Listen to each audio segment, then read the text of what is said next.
Hi, kids. All right. We're going to do a little work problem here. You have a box sliding down an incline. It's 2.5 meters long, 20-degree incline. We want to figure out the work done by friction on the way down. So I'm going to go through a couple different ways we can solve this. First, if you think about the equation for work is force times distance. Remember, though, the only way you can use this equation is if F and D are parallel to one another. If they're not, you can't use it. So you can do this a couple different ways. So let's say we decide we want to use the 2.5 meters. Well, the 2.5 meters is going this way.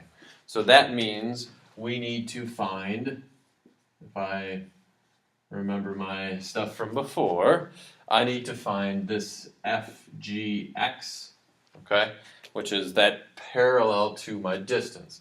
Well, FGX, so I'll just write it this way,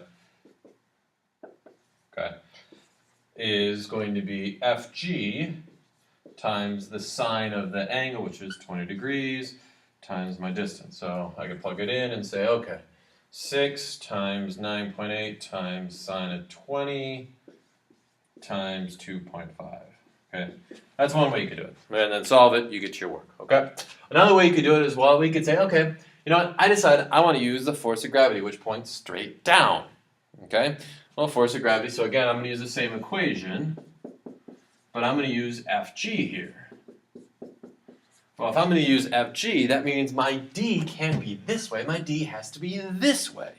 Well, if you think, you know, if I have a triangle and this side is 2.5 and this is 20, oh, well, that's going to be 2.5 times the sine of 20.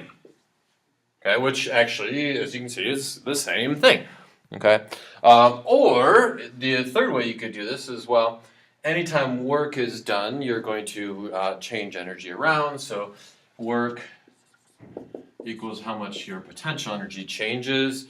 So you could just figure out your change in potential energy, which is mgh, which is exactly the same thing. So, bye, kids.